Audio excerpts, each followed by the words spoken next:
أعوذ بالله من الشيطان الرجيم. بسم الله الرحمن الرحيم. الحمد لله الذي أنزل على عبده الكتاب ولم يجعل له عوجا قيما لينذر بأسا شديدا من لدنه ويبشر المؤمنين الذين يعملون الصالحات أن لهم أجرا حسنا ماكثين فيه أبدا وينذر الذين قالوا اتخذ الله ولدا ما لهم به من علم ولا لآبائهم كبرت كلمة تخرج من أفواههم إن يقولون إلا كذبا فلعلك باخع نفسك على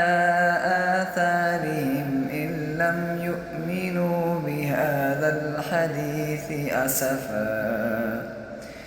إنا جعلنا ما على الأرض زينة لها لنبلوهم أيهم أحسن عملا وإنا لجاعلون ما عليها صعيدا جرزا أم حسبت أن أصحاب الكهف والرقيم كانوا من آياتنا عجبا إذ أوى الفتية إلى الكهف فقالوا ربنا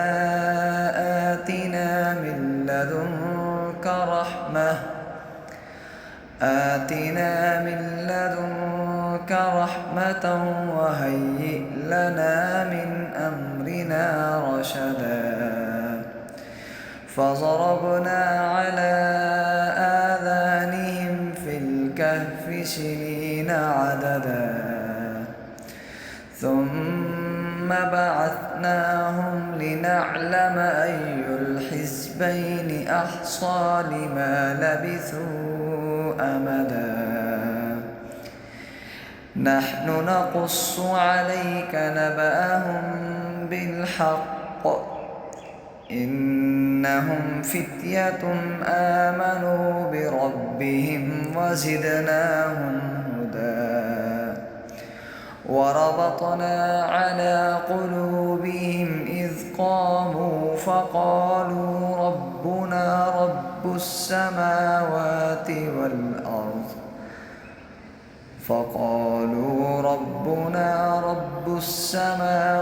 والأرض لن ندعو من دونه إلها لقد قلنا إذا شططا هؤلاء قومنا اتخذوا من دونه آلهة لولا يأتون عليهم بسلطان بين فمن أظلم ممن افترى على الله كذبا وإذ اعتزلتموهم وما يعبدون إلا الله فأووا إلى الكهف ينشر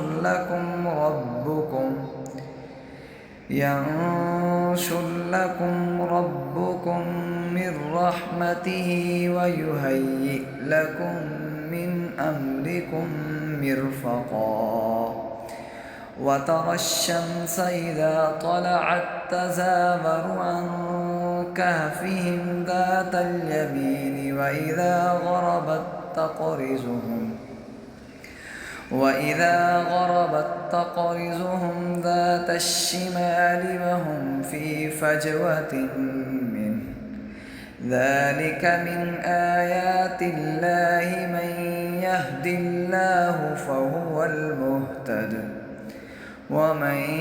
يضلل فلن تجد له وليا مرشدا آمنت بالله صدق الله العظيم.